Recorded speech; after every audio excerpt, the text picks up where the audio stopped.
Assalamualaikum warahmatullahi wabarakatuh. Balik lagi dalam acara Ujuk-Ujuk, acara yang bahas tentang Jakarta dan apa aja mau kita bahas hari ini.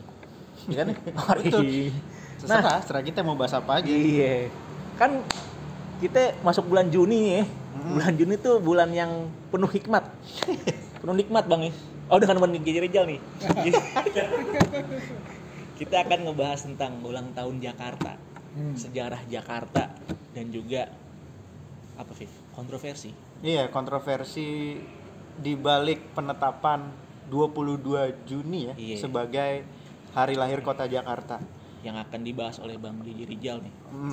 Udah pada tahu kan siapa Jiji Rijal? Masa nggak tahu? Udah kan ada episode sebelumnya. Iya, nggak berubah settingnya, ganti baju doang. Nggak perlu kita kenalin ulang gitu. Gitu. Apa? Pertama siapa yang pertama? Kagak. Jis dulu. Nah, kita ngomong-ngomong sejarah Jakarta, Bang, sebetulnya gimana sih Bang asal muasalnya tuh Jakarta? Kan kita kenalnya dari Kalapa sampai Batavia dan nama Jakarta kan ya. Nah, itu gimana Bang sejarah awalnya Kalapa ini, Bang? Iya.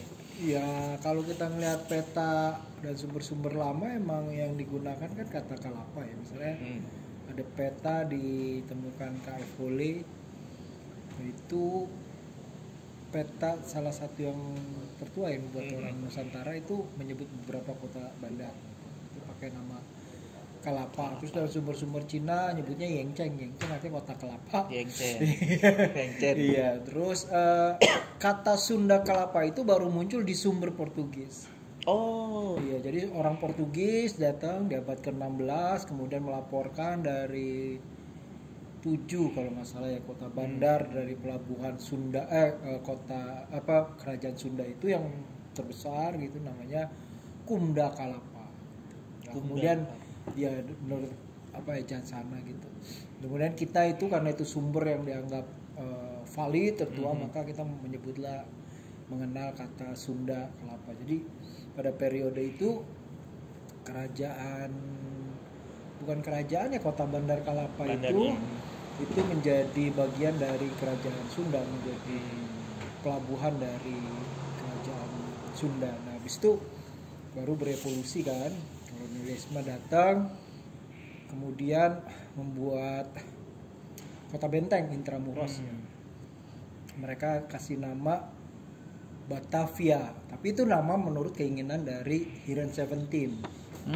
Iya kan, setelah mereka hancurin kota Jayakarta, yang kota itu sendiri diberi nama oleh Fatahillah setelah ngerebut kota Sunda Kelapa, diganti namanya menjadi Jayakarta. Jayakarta itu ditaklukkan oleh Yepekun bilang enak aja lu kasih nama Batavia, orang gue yang naklukin, gue pengen namanya New Horn nggak Batavia katanya. Kota kelahiran JP Kun itu. Iya, kota kelahiran JP Kun. Nah, dua-duanya ini konflik nih akhirnya dari 1619 sampai 1621 tuh kota nggak ada namanya. Oh, kosong gitu aja Bang. Kosong, akhirnya disebut Jaketra. Iya. Berasal dari Pangeran Jayakarta. Nah, Bang ngomong-ngomong Jayakarta itu ada berapa sih Bang Jakarta Bang kalau Abang tahu? Iya, Pangeran Jayakarta itu kan mengacu kepada nama kota bandarnya ya. Jadi yang legendaris ya Pangeran Jayakarta yang ingin menghidupkan kembali setelah kota bandar Sunda Kelapa itu ditaklukkan oleh Banten. Awalnya kan kota bandar yang sangat ramai. Ditaklukkan Banten dan ditaklukkan oleh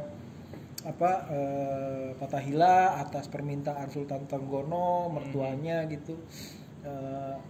Itu jadi kota pelabuhan yang kecil. Jadi habis ditaklukkan tuh ditinggalkan gitu aja, bahkan dalam sumber disebut hanya jadi tempat pemancingan gitu, kasarnya gitu. Iya. Nah, Pangeran Jayakarta pengen hidupin lagi menjadi kota bandar seperti yang disebut di sumber-sumber Portugis, yang ramai, yang aneka bangsa itu datang situ berniaga di situ gitu, dan menjadi simbol sejarah yang dalam kategori sekarang disebut sebagai the age of commerce, kurun niaga. Menjadi bagian dari jaringan mondial yang mendunia yang kita sebut sebagai jalur rempah itu. Dia pengen bayangannya kayak gitu.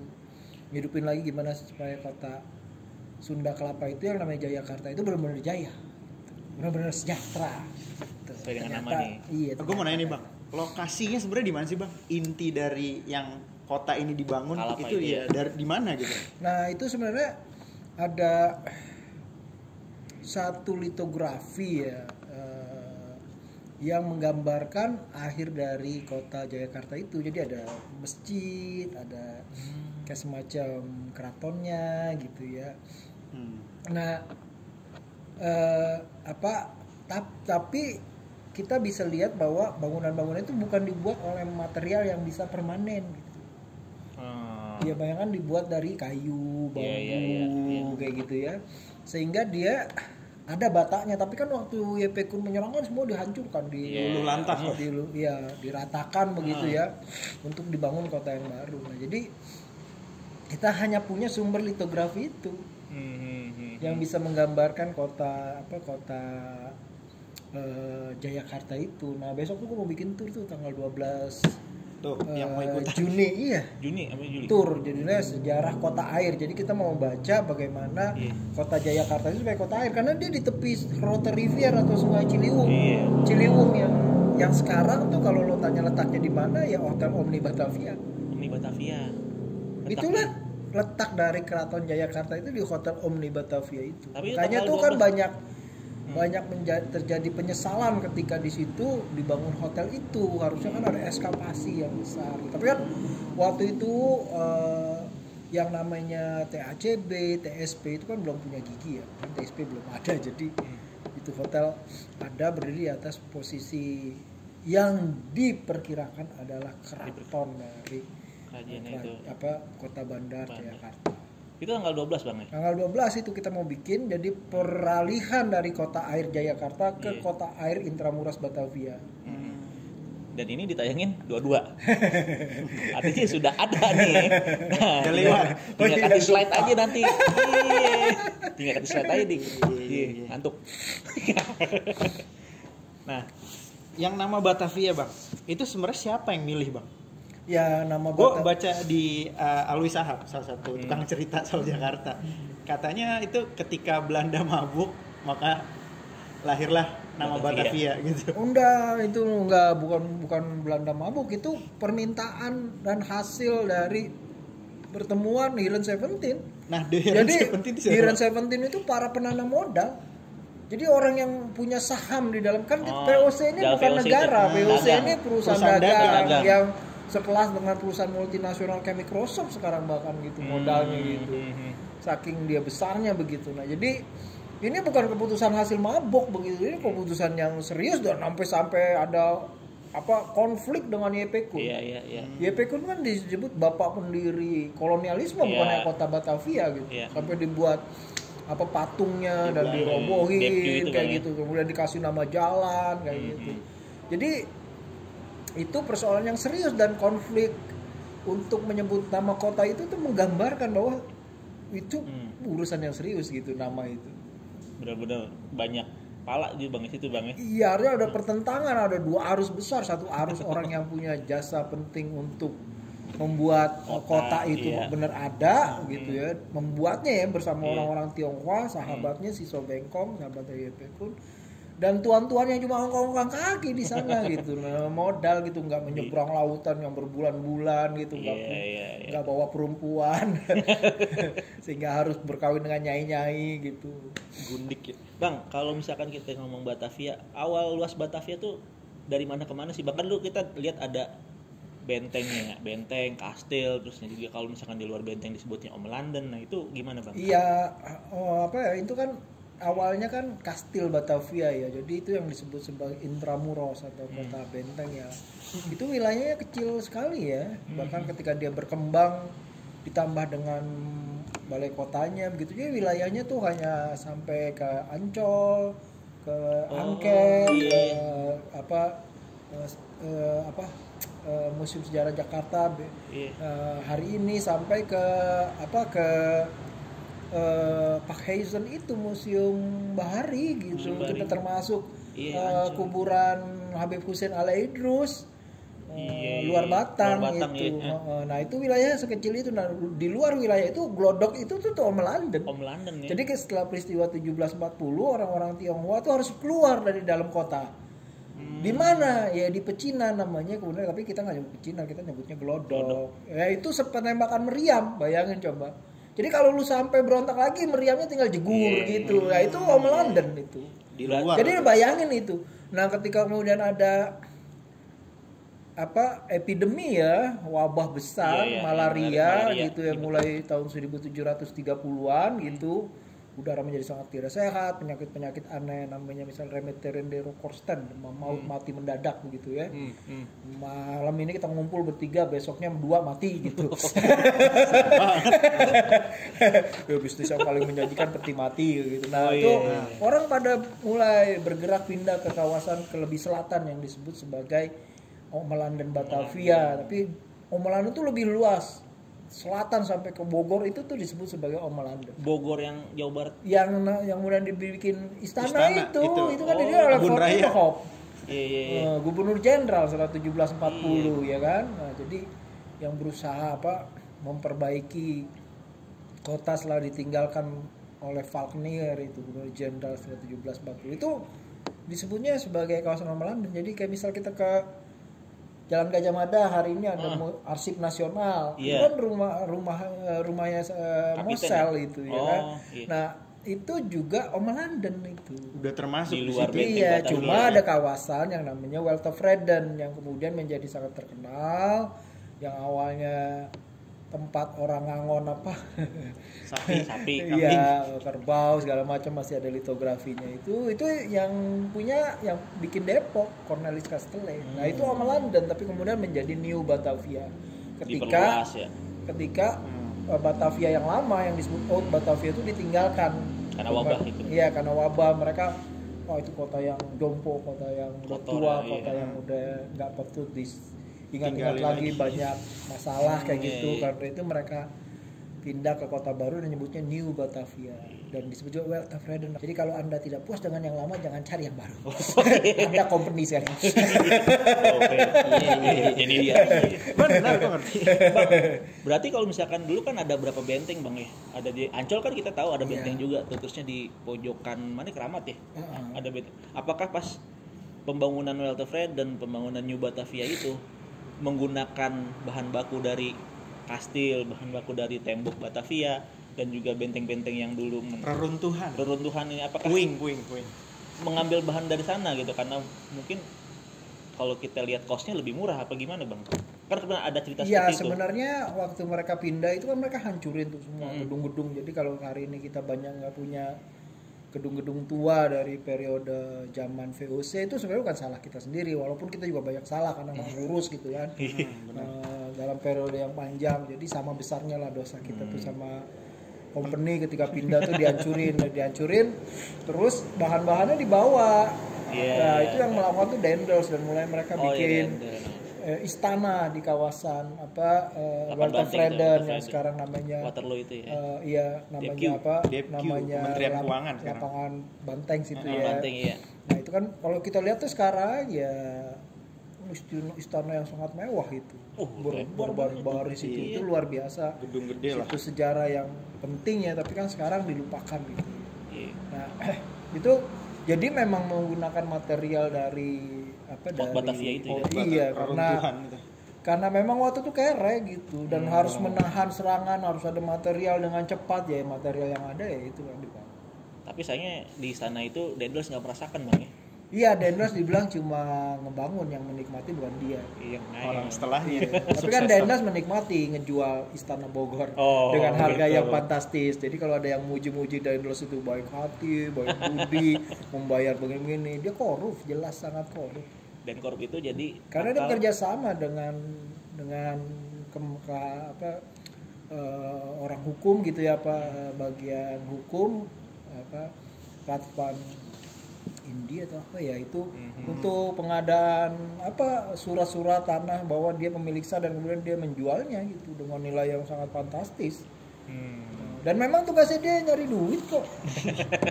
Iya, jalan yang dibuat itu jalan untuk ekonomi. Katanya kehancuran VOC itu sendiri dari korupsi Bang. Ya sebenarnya ada sejarawan yang menolak karena kan VOC sering diplesetin jadi fair hand under korupsi, jatuh karena korupsi gitu. Tapi Ada historian nama J.C. Vanler ya, dia bilang nggak bisa kita sebut VOC itu korupsi karena terminologi korupsi zaman itu belum ada. Jadi kayak kita menghakimi sesuatu yang belum ada gitu. Kan orang suka bertanya. Jadi nanti kalau sebelum Nabi Muhammad datang ada yang masuk surga gak? Karena kan ada yang Islam kayak gitu-gitu loh. Nah, itu Vanler tuh membayangkan kayak gitu. Jadi nggak bisa lu dakwa itu korupsi. Lu terus dakwanya apa ya? Dia maling ya, dia ngerampok. Itu kan gitu. Katanya lebih itu Bang yang lebih. Tapi ya betul memang itu kita harus membahas abdi company itu berusaha merampoki harta mereka sendiri, harta perusahaan sendiri. Tapi saking besarnya perusahaan itu dirampoki nggak roboh-roboh. Yang membuat roboh itu sebenarnya bukan korupsi tapi wabah malaria itu yang menyerang Batavia itu Bang, gue mau bahas soal kontroversi nih, kontroversi sebelum tanggal ya. Gue pernah baca gitu bahwa kota-kota besar di dunia ini dibangun oleh sebuah mitos organisasi bernama Freemason. Kayak New York, berat gila. Washington DC, Amsterdam, termasuk juga Batavia. Apakah The Heron 17 itu anggotanya juga seorang anggota Freemason gitu? Iya sebenarnya gimana? Soalnya ada beda antara history dengan story. Okay. Satu lebih banyak dichtung daripada wordheadnya. Story itu maksudnya lebih banyak dichtung adalah lebih banyak fantasi, lebih banyak kreasi, lebih banyak apa ya sesuatu yang tidak berbasiskan data begitu ya. Jadi kalaupun berkembang begitu ya dalam dia punya jurnal, punya tulisan-tulisan panjang, itu disebut sebagai pseudo science gitu. Ya gaya-gayanya aja science gitu, gaya-gayanya informasi sejarah. Itu kan tren yang muncul ya pembahasan itu setelah rame film Da Vinci Code. Jadi fenomena hari ini itu membangkitkan cara memandang kita terhadap masa lalu dan akhirnya itu terkontaminasi sehingga muncul kayak pertanyaan tadi, seolah-olah kota-kota dunia itu dibangun oleh para mason bebas begitu. Mason bebas. Ini benar Freemason. Soalnya kan kayak lambang VOC ada lambang jangka ya. Ya itu kan gutak-gatuk aja ya. Jadi informasi yang ada itu tidak bisa membuktikan ya kalau misalnya kita menggunakan kritik sumber gitu ya itu. Ya kita nggak bisa terima, kita anggap itu sebagai story gitu. Nah yang paling menarik kan story itu batasnya tipis dengan misteri. Jadi kalau pembahasan tentang mason bebas, primason selalu berkaitan dengan misteri. Nah fenomena yang menyedihkan hari ini justru history itu di kedudukan paling bawah kayak pribumi. Iya paling nomor 3 kelas kambing gitu. Iya yang tren sekarang di YouTube itu pembahasan yang story sama misteri. Orang pergi ke gedung-gedung tua, sekarang mereka cari apa? Setan. Bukan mereka cari siapa ini pendirinya, bagaimana gedung didirikan, latar belakang sejarahnya seperti apa. Yang dicari setannya. Iya, sampai rela masuk malam-malam gitu ya. Iya, wah itu jadi tren, jadi film di mana-mana. Ada ngaku historian, Mbah Wow, gitu loh. Gua tuh ditanya ini. Ada beda antara history dengan story, apalagi dengan misteri. Apa persoalannya hari ini yang tertinggi derajatnya itu yang misteri.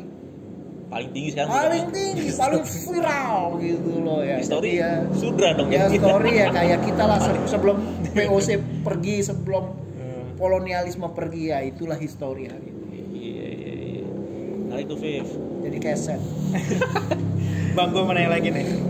Nama Batavia itu resmi berakhir ketika pendudukan Jepang. Itu kenapa Bang? Jepang tuh harus mengganti nama kota Batavia menjadi Jakarta. Kolonialisme itu kan selalu antitesis ya. Jadi Jepang berusaha menjadi antitesis Belanda. Apabila Belanda menolak dan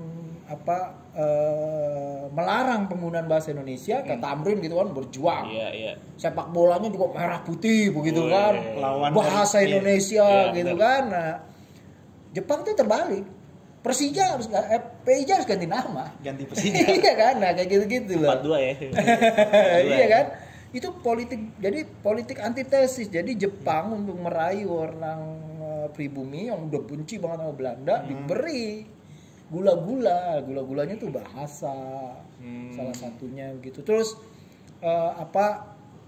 janji-janji kemerdekaan kayak gitu-gitu. Pokoknya boleh mengibarkan bendera walaupun kemudian dilarang lagi kayak gitu. Jadi itu antitesis. Jadi salah satunya adalah Batavia itu harus diganti menjadi Jakarta. Jakarta. Tapi orang suka salah, seolah-olah kata Jakarta itu baru digunakan di zaman Jepang. Berkali-kali capek gue koreksi. Enggak. Itu Kapan tuh, digunakan ketika YP Kun dengan Hiren Seventeen itu berpolemik. Satu mau Batavia, satu mau Nihon.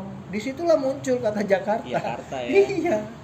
Bahkan di Portugis juga pernah ada kan Bang, Sakatara kan gitu kan. Iya, itu sumber-sumber lama memang menggunakan kata itu gitu. Jadi justru dipakai ketika dua ini nama elit gitulah, yang beredar di atas gitu, yang di bawah ya kita Jakarta.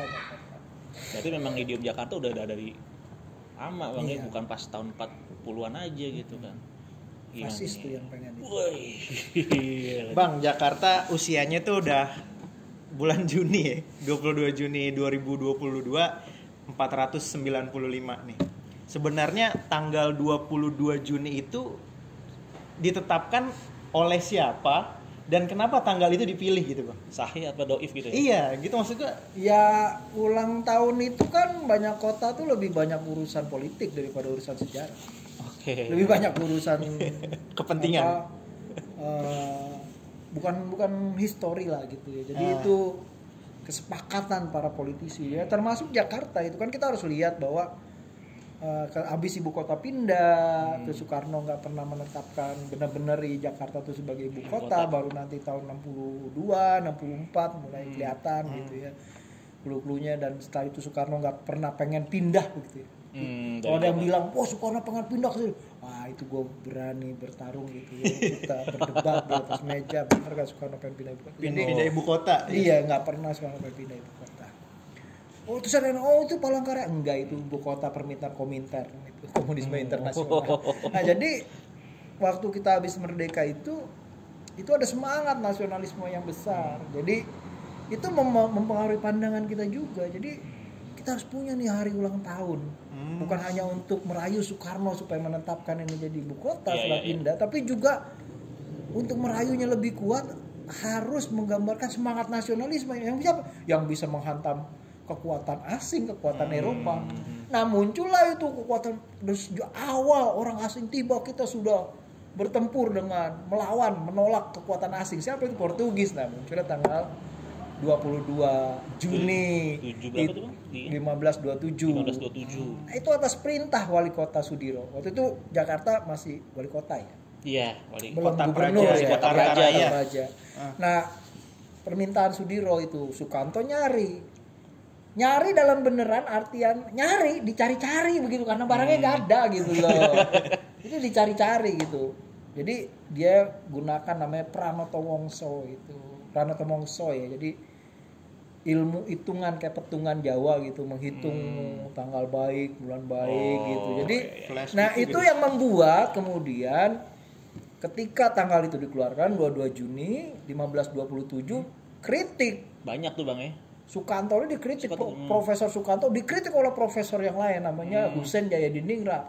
Tahunnya bener, tanggal dan bulannya keliru katanya gitu. Nah mulai jadi polemik itu. Dan dua-duanya sama-sama cari-cari gitu.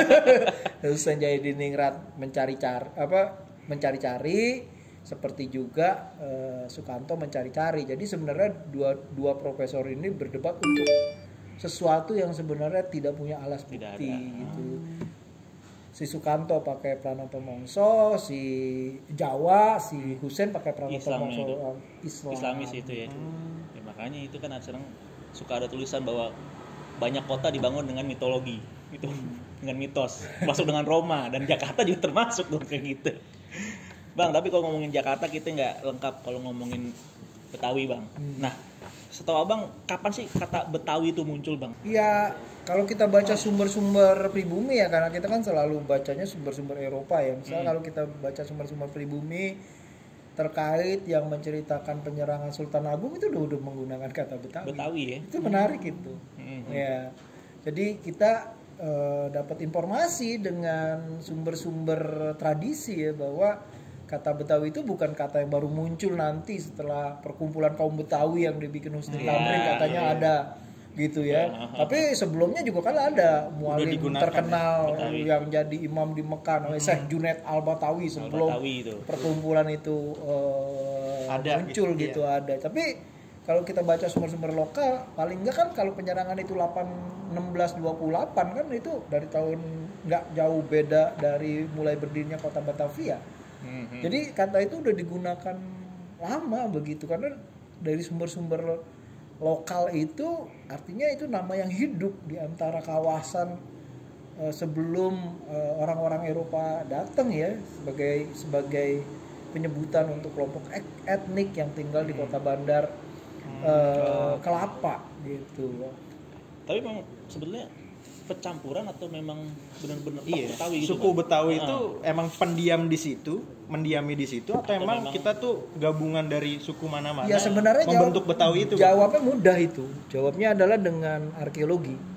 Kan ada penggalian arkeologi tahun 1970-an ketika Bang Ali jadi gubernur dan Bang Ali itu orang yang sangat antusias untuk menemukan sejarah budaya Betawi karena dianggap setiap kota harus punya identitas budaya dan dia memilih Betawi sebagai identitas budaya. Dari situ kemudian banyak penggalian eskapasi dan menemukan bukti-bukti bahwa di sepanjang daerah aliran Ciliwung itu sudah dihuni manusia 3000 tahun sebelum Masehi.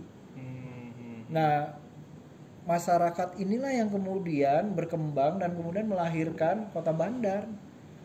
Nah itu di situ menurut saya bisa membuktikan bahwa ini gelombang pertama dari masyarakat yang disebut sebagai orang Betawi ya. Tapi kemudian dibentuk lagi dengan kedatangan kolonialisme begitu ya, di mana kota itu menjadi jauh lebih urban lagi karena kota itu dikosongkan dan membawa orang dari mana-mana dan kemudian ditempatkan dalam kampung-kampung, ada kampung Melayu, kampung Bandan, kampung Jawa, kampung Makassar, kampung Bugis gitu. Ambon, ya. Nah kemudian mereka berkawin-mawin kan, bercampur. Iya dan nggak bisa ngomong Bugis, nggak bisa ngomong Banda, nggak bisa ngomong nggak bisa ngomong Jawa, nggak bisa ngomong Bali begitu. Akhirnya ngomongnya cara Melayu dan itu yang kemudian dalam Foxtelling tahun 30 itu kaget kan, loh ini ada jumlah yang disensus besar banget jumlahnya ya, sampai 80.000 nih hamba Allah siapa gitu, nggak bisa diidentifikasi, bukan mereka disebut kemudian Batavian itu.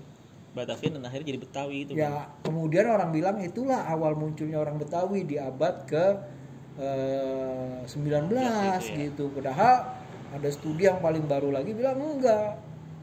Ketika dibentuk Oma London itu kampung-kampung itu sudah membentuk sendiri ya, Betawi itu, perkawinan campur itu. Tapi belum dicatat di sensus. Ya sudah. Oh, sudah. Yang orang gampang kan sensus tahun 30 itu. Oke. Lalu Betawi Pasar Baru kan. Bang, ini soal ini ya Bang. Kan 22 Juni taruhlah udah jadi titik perayaan lah ya.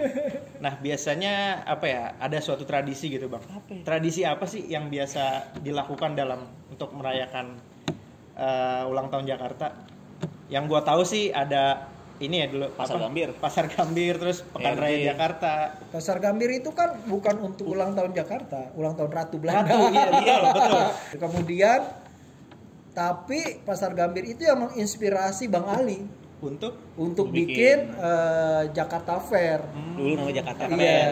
Iya, orang dulu bilangnya Jakarta Fair. Di Jakarta. Jakarta Fair. Mana Jakarta Fair? Iya, Monas. karena dia ngelihat di ini kan, lihat di Eropa kan, ada banyak fair gitu. Iya. Nah, itu diambil sama Bang Ali. Bang Ali waktu itu berpikirnya kemudian jadi besar ya, karena nah waktu itu Bang Ali pikirannya sama kayak Soekarno ketika Sarinah itu mulai drop, mulai turun. Sarinah itu kan dibayangkan akan jadi pusat perkulakan usaha kecil menengah, produk lokal gitu. Iya, produk lokal gitu. Tapi itu mulai turun gitu ya. Kemudian dibikinlah medium baru itu yang namanya Jakarta Fair. Jakarta Fair itu. Soekarno kan udah pergi kan. Iya. Udah ada. Nah, itu ditiru sama Orde Baru jadi PPI. Pameran Produksi Indonesia.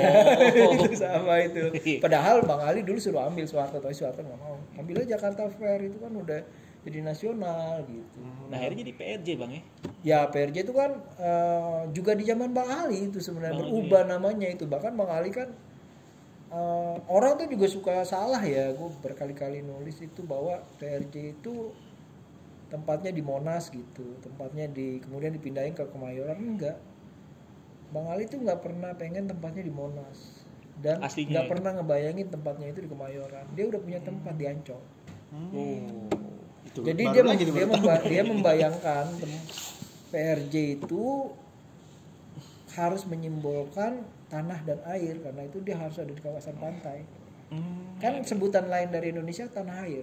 Tanah air. Ya gagasan Iya, filosofisnya kayak gitu. Pertanyaannya sekarang di Ancol dia ambil siapa? Nah itu. Siapa, Bang? Oh Allah alam bismillah. Kita mendingan menghindar daripada kena Iya, perkara. bener, Bang. Lo udah bikin perkara sama Kagak, bola, Bang. lagi sekarang ini. Ampun. Bisa di-cut tuh, Bang. Tuh, Pip. Panjang juga. Panjang soal Jakarta ya. Tuh. Tapi kita udah dapat intinya, Ger. Intisari. Intisari dari Intisari katanya. Dapat pada ketawa. Kenapa udah ketawa soal intisari? Iya. Intisari dari obrolan itu ya. Jakarta ya. Dari apa namanya sejarah Jakarta, terus benarkah kota ini dibangun oleh Freemason? Sampai Betawi tadi dapat. Betawinya juga dapet. PRJ. Tanggal 22 Juninya juga udah terkuak nih sama Bang Jeje Rizal. Ancol tuh, Bang ya. PRJ nanti dihancur gitu gue. Sebuah quote dari Sebuah quote nih dari Jeje Rizal. Boleh bertanding di Jakarta. Ini. Soal itu. Lagi yang soal ibu kota tadi ya, pemindahan ibu kota. Apakah Soekarno nyuruh pindah ibu kota? Iya, Jakarta sih ya. Iya. Iya kan. Ke Monas deket. Pasar Cempaka Putih deket ya, Bang. Mie Abun Nah, Bami Abun deket. Kagak. Kita gak teliti gitu. Kemana aja deket. panjang sih ya ngobrolin Jakarta. Panjang ngomong Jakarta, Per. Jakarta Per kan dulu kan. Ini khusus ya, khusus ulang tahun Jakarta. Ulang nanti tahun kita Jakarta kemarin. dan ini akan diterbitkan tanggal 22. kita udah live dong ini kok kayak gitu. Gimana Pak Afif, sudah terpuaskan dengan Gue sih jawaban? udah sebenarnya gue masih kurang. Cuma waktu membatasi kita. Bener, karena udah ngebul kamera nih. Iya, udah ngebul kamera nih. Gitu. Udah closing aja. Closing. Ya udah. Ya, apa ya? Makasih buat warga Jakarta. Terima kasih warga Jakarta yang sudah menyaksikan ujuk-ujuk edisi ulang tahun Jakarta. Dan ya apa Bang, kita ngucapin selamat ulang tahun juga ya buat Jakarta Bang ya. Ke depan nih moga Jakarta jadi kota yang apa Bang enaknya? Iya, kota yang apa Bang harapan lo buat Jakarta? Ya, Manusiawi kah? Nggak macet kah? ya kota yang bisa mengorangkan warganya gitu. Jakarta kan dibangun tuh dalam periode yang panjang kan hanya untuk memenuhi mimpi-mimpi kaum aristokrasi uang dan politiknya gitu. Ya, makanya lahir orang kayak Tamrin kan. Iya. Sebagai orang kaya dia bunuh diri kelas begitu ya. Dia berusaha mengubah takdir Jakarta dari hanya milik dan mimpi kaum aristokrasi uang menjadi mimpi buat semua orang. Tuh dia. Nah, kalau mau tahu gampang, bacanya buku-buku masuk Jakarta. Masuk Jakarta. Sini nih. Linknya. Udah bukunya banyak Tuh. loh. Keker dong. Apa yang semua gue omongin ada di Gitu. sana. Keker. Tidur dia. Makasih buat Terima Bang kasih, Jeje Bang Jeje. Rizal atas Makasih. ilmunya, luar biasa bermanfaat buat kita semua dan juga warga Jakarta. Ger tutup. Ya, terima kasih sudah menonton. Assalamualaikum. Dadah. Sampai jumpa. Sampai jumpa. Aduh. Waduh, thank you Bang.